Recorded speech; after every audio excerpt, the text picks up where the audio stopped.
اسلام ایک نظام حیات ہے، اسلام کا کوئی قانون یا اسلام کا کوئی بھی حکم انسانیت کے خلاف نہیں ہے، فطرت کے خلاف نہیں ہے۔ انسان کو پریشان کرنے کے لیے یا کسی بھی مخلوق کو پریشان کرنے کے لیے اسلام کا کوئی قانون نہیں ہے، بلکہ اسلام کا قانون سارے انسانیت کے لیے سراپا حیات ہے اور سراپا رحمت ہے۔ عزیزان ملت، انہیں قانون میں سے ایک قانون ہے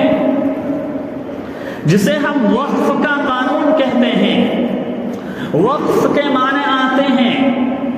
رک جانا، ٹھہر جانا،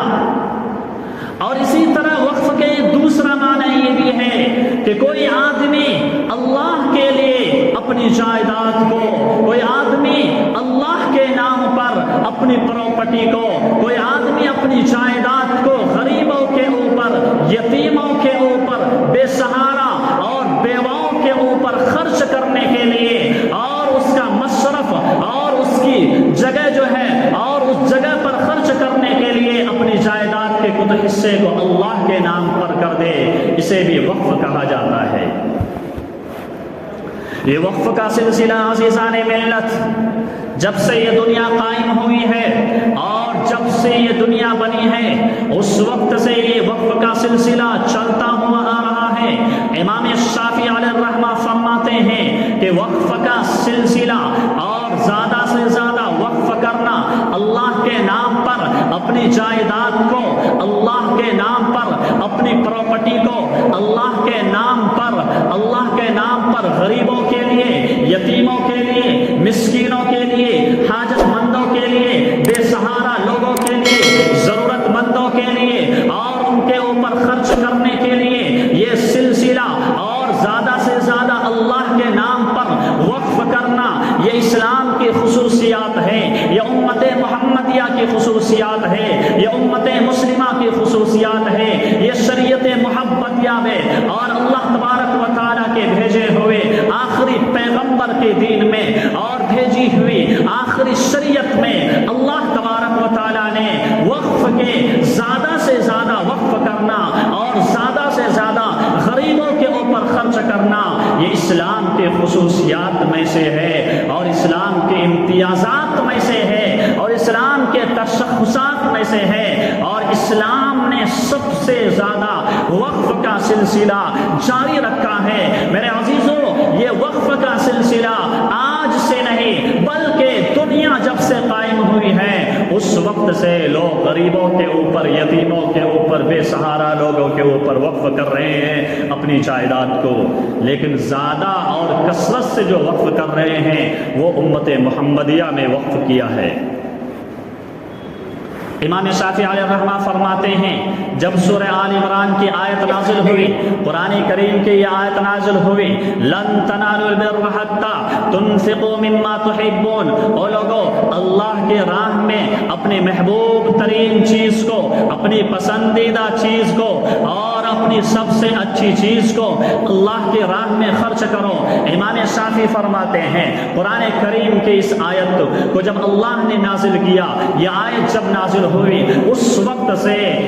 اسلام میں وقف کا یہ سلسلہ چلا اور وقف کا سلسلہ چلتا رہا۔ سب سے پہلے وقف کس نے کیا؟ جب یہ آیت نازل ہوئی حضرت ابو طلحہ رضی اللہ تعالی عنہ اللہ کے نبی علیہ الصلوۃ والسلام کی خدمت میں حاضر ہوئے اور اللہ کے نبی علیہ الصلوۃ والسلام سے کہا، اے اللہ کے نبی، میرے پاس ایک باغ ہے، بے رہا کے مقام پر ایک باغ ہے، اس باغ کو میں اللہ کے نام پر خرچ کرنا چاہتا ہوں، اللہ کے نام پر وقف کرنا چاہتا ہوں۔ اللہ کے نبی علیہ الصلوۃ والسلام نے کہا کہ بہترین سودا ہے، اس کو اللہ کے نام پر وقف کر دو۔ چنانچہ حضرت ابو طلحہ نے اس باغ کو یتیموں کے لیے، غریبوں کے لیے اور ان کے رشتہ دار میں جو ضرورت مند تھے ان تمام کے لیے وقف کر دیا۔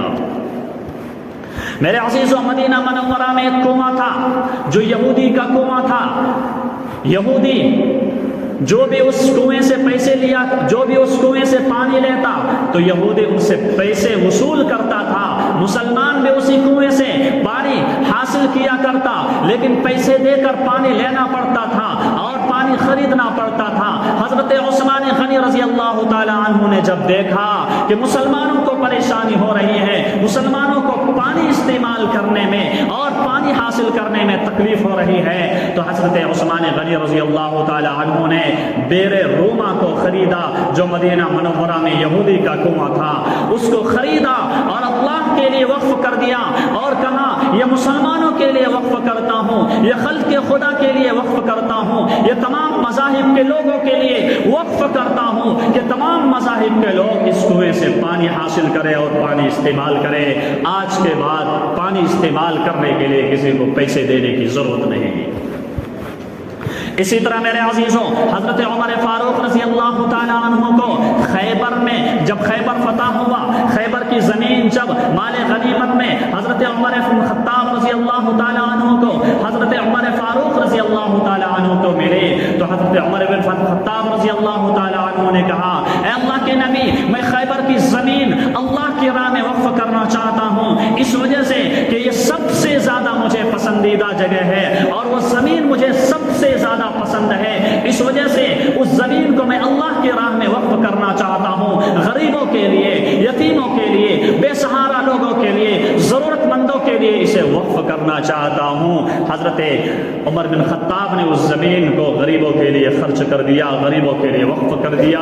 میرے عزیزوں، یہ وقف کا سلسلہ آج سے نہیں بلکہ 1450 سال سے یہ چلتا ہوا آ رہا ہے، یہ چلتا ہوا آ رہا ہے۔ اسی وجہ سے عزیزان ملت، حدیث کی کتابوں کو پڑھیے، فقہ کی کتابوں کو پڑھیے، تمام کتابوں کو آپ پڑھیں گے تو آپ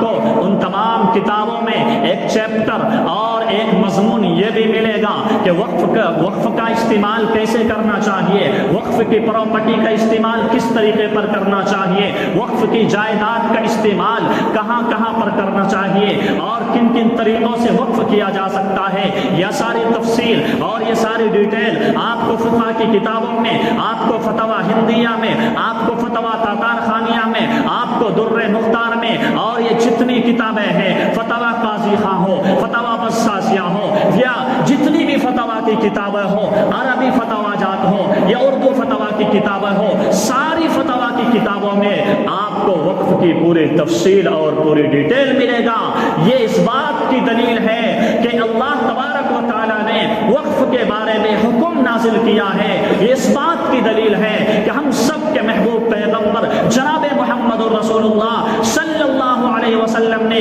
وقف کی ترغیب دی ہے اور وقف کے بارے میں تفصیلات اپنے احادیث میں ذکر فرمایا ہے۔ یہ اس بات کی دلیل ہے کہ پوری ملت اسلامیہ کی پوری تاریخ میں وقف کے اوپر توجہ دی گئی ہے اور اس کی حفاظت کے لیے اور اس کی افادیت کے لیے اور اس کے طریقہ استعمال کے لیے توجہ دی گئی ہے۔ میرے عزیزوں، یہ تو میں نے بتایا کہ اسلام جب شروع ہوا تھا اور 1450 سال پہلے ہی وقف کا سلسلہ شروع ہوا۔ عزیزان ملت، ہم نے ہندوستان پر 100 سال نہیں، 200 سال نہیں، بلکہ ہم نے ہزاروں سال تک حکومت کی ہے، اور ہم نے کا مطلب یہ ہے کہ اسلام نے اور اہل اسلام نے اس روئے زمین پر ہزاروں سال تک حکومت کی ہے۔ اسی سرزمین پر تیمور لنگ بھی آیا، اسی سرزمین پر محمود غزنوی بھی آیا، اسی سرزمین پر سلطان جو اورنگزیب رحمۃ اللہ علیہ آیا، اسی سرزمین پر شاہ ظفر بادشاہ بھی آیا، اور نہ جانے کتنے بڑے بڑے بادشاہ آئے۔ عزیزان ملت، اسی سرزمین پر اسلام کو انہوں نے پھیلایا اور اسلام کی اشاعت کی، اور اسلام کے نام پر انہوں نے بہت زیادہ جائیدادیں وقف کی، اور غریبوں کے لیے، یتیموں کے لیے، بے سہارا لوگوں کے لیے انہوں نے جائیدادیں وقف کی۔ بادشاہوں نے، نوابوں نے، ہمارے آباء و اجداد نے، ہمارے پرکھوں نے، ہمارے بزرگوں نے اور ہمارے بڑوں نے اللہ کے لیے، یتیموں کے لیے، خلق خدا کے لیے، مسافروں کے لیے، ضرورت مندوں کے لیے جو ہے انہوں نے جائیدادیں دی، کبھی مسجدوں کے نام سے، کبھی درگاہوں کے نام سے، کبھی خانقاہوں کے نام سے،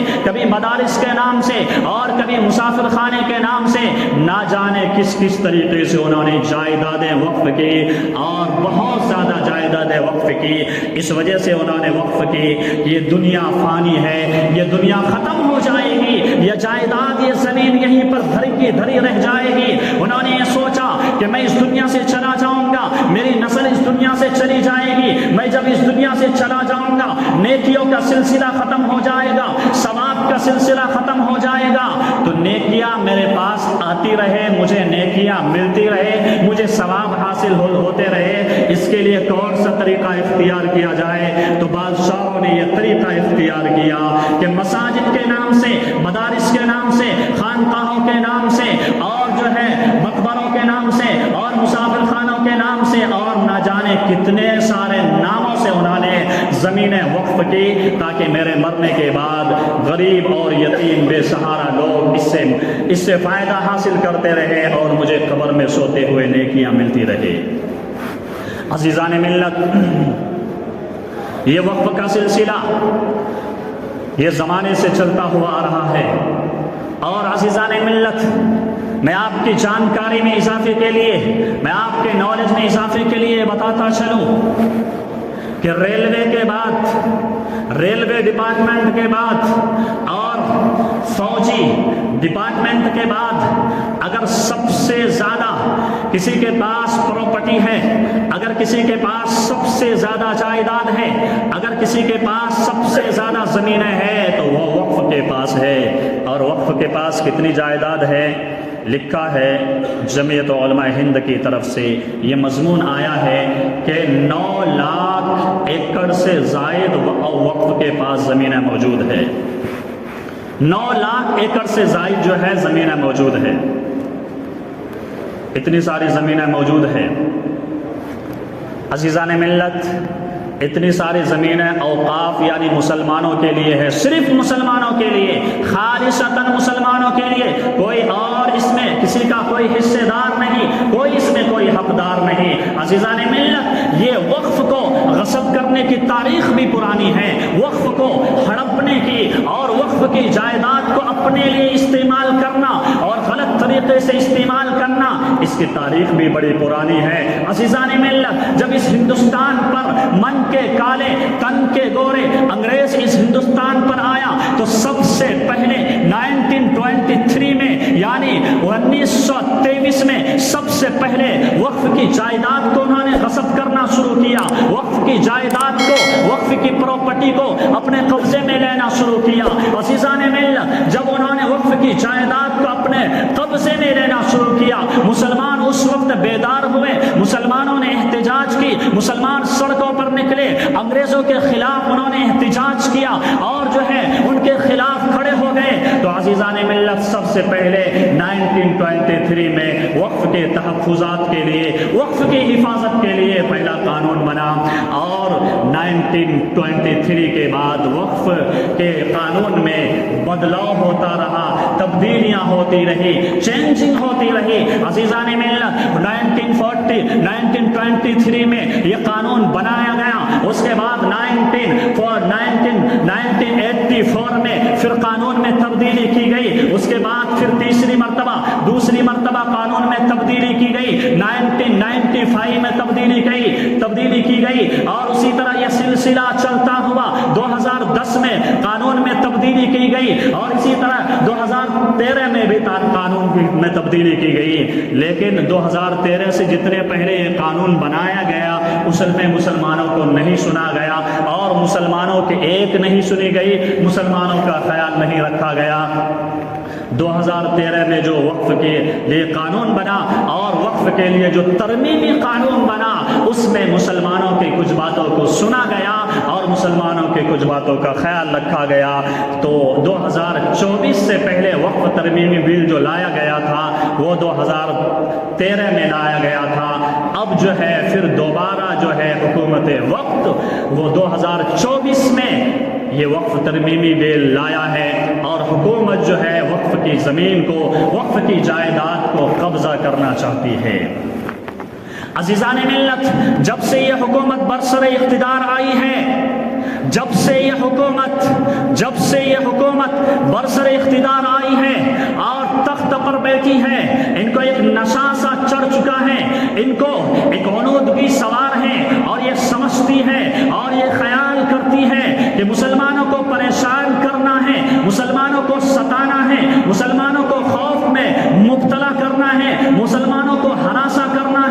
مسلمانوں کو پریشانیوں میں مبتلا کرنا ہے اور دوسرے لوگوں سے ووٹ حاصل کرنا ہے، یہ سمجھتی ہے۔ عزیزان ملت، سب سے پہلے اس کی حکومت 2014 میں آئی تھی، فل میجورٹی کے ساتھ، فل بہومت کے ساتھ اس کی حکومت آئی تھی اور ان کے اوپر ایک نشہ سوار تھا۔ عزیزان ملت، انہوں نے ملت اسلامیہ کے اوپر اور شریعت اسلامیہ کے اوپر سب سے پہلے جس قانون پر انہوں نے ہاتھ ڈالا وہ 53 طلاق اور طلاق ثلاثہ کا قانون ہے، جو خالص مذہبی قانون تھا، خالص مسلمانوں کا یہ قانون تھا، اس میں کسی کا کوئی دخل نہیں تھا، لیکن ان کے پاس فل بہومت موجود تھی، فل میجورٹی موجود تھی، پارلیمنٹ میں ان کی اکثریت موجود تھی، جس کی بنا پر مسلمانوں نے کوشش کی، جد و جہد کی، ان کی ایک بھی نہیں سنی گئی مسلمانوں کی، اور اس بل کو راتوں رات پاس کر دیا گیا۔ میرے عزیزوں، یہ سلسلہ چلتا رہا، یہ سلسلہ چلتا رہا میرے عزیزوں،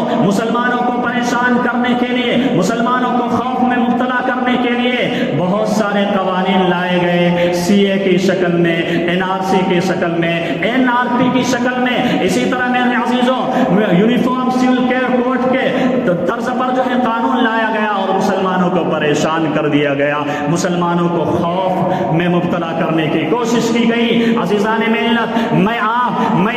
اس منبر سے میں یہ بتا دینا چاہتا ہوں، مسلمان کبھی ڈرا نہیں ہے، مسلمان کبھی خوف میں مبتلا نہیں ہوا ہے۔ ہم اس وقت بھی نہیں ڈرے جس وقت ہماری تعداد 313 تھی، میدان بدر میں ہم نہیں ڈرے، ہم اس وقت بھی نہیں ڈرے جس وقت ہمارے ساتھی 70 صحابہ شہید کر دیے گئے تھے اور مسلمانوں کو چاروں طرف سے گھیر لیا گیا تھا، اس وقت بھی نہیں ڈرے، ہم اس وقت بھی نہیں ڈرے جس وقت مدینہ منورہ کا چاروں طرف سے گھراؤ کر لیا گیا تھا اور جو ہے چاروں طرف سے گھراؤ کر کے مسلمانوں کو صفحہ ہستی سے مٹانے کی کوشش کی گئی تھی، اس وقت بھی ہم نہیں ڈرے تھے، ہم اس وقت بھی نہیں ڈرے جس وقت ہماری تعداد 30,000 کی تھی، دشمنوں کی تعداد لاکھوں میں تھی، اس وقت بھی نہیں ڈرے۔ ہماری تاریخ یہ ہے، ہم مسلمانوں کی تاریخ یہ ہے، ہم کبھی ڈرے نہیں ہیں، ہم گھبرائے نہیں ہیں، ہم اس وقت بھی نہیں ڈرے جس وقت ہلاکو خانے اور چنگیز خان نے 3 کروڑ مسلمانوں کو ذبح کیا اور 3 کروڑ مسلمانوں کا قتل عام کیا،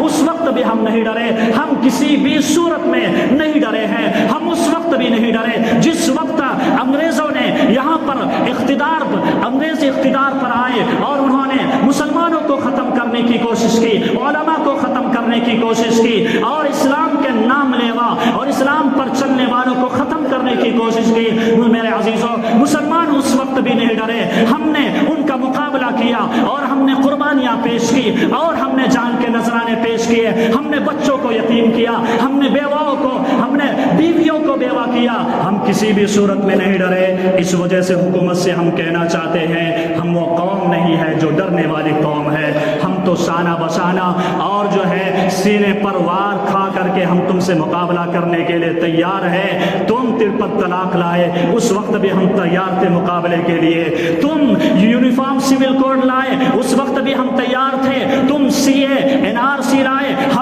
اس وقت بھی ہم تیار تھے، صرف مرد ہی نہیں عورتیں بھی تیار تھی اور سڑکوں پر نکل کر کے ہم نے تمہارا مقابلہ کیا۔ عزیزان ملت، اس وقت اور فی الحال 2024 میں اور اس وقت وقف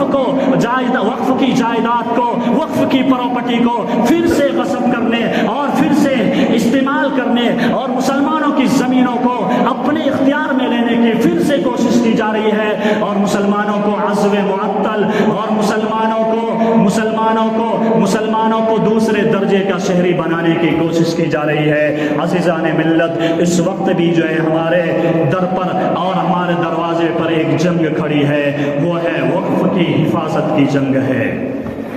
وقف کی حفاظت کی جنگ ہے۔ عزیزان ملت، اسی وجہ سے اکابر علماء اور جو ہے اسلامی تنظیمیں، مسلم پرسنل لا بورڈ ہو یا جمعیت علماء ہند ہو، یہ جتنی بھی تنظیمیں ہیں، تمام تنظیمیں یہ آواز لگا رہی ہیں کہ او مسلمانوں، وقف کی جائیداد کی حفاظت کرو، وقف کی جائیداد کی حفاظت کرو۔ اگر آج تم نے اپنی زمینوں کی حفاظت نہیں کی، آج تم نے اپنے آباء و اجداد کی پراپرٹی کی حفاظت نہیں کی اور اپنے بزرگوں کی جائیداد کی حفاظت نہیں کی، آج انہوں نے تم سے زمین لیا ہے، کل تم سے جو ہے مدارس لے لیں گے، کل تم سے مساجد لے لیں گے، کل تم سے خانقاہیں لے لیں گے، اور حتیٰ کہ کل تمہارے ایمان کو بھی چھینیں گے اور تمہاری جان کو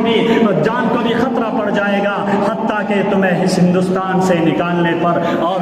پر مجبور کر دے گا۔ اس وجہ سے میرے عزیزو، میں یہ بھی کہنا چاہتا ہوں، یہ جو ہے 2023 میں وقف ترمیمی بل لایا گیا ہے، یہ مسلمانوں کے لیے بہت ہی خطرناک قانون ہے اور بہت ہی زبردست قانون ہے اور بہت ہی نقصان دہ قانون ہے۔ میرے عزیزو، دراصل ان کا منشا یہ ہے کہ پہلے ان کی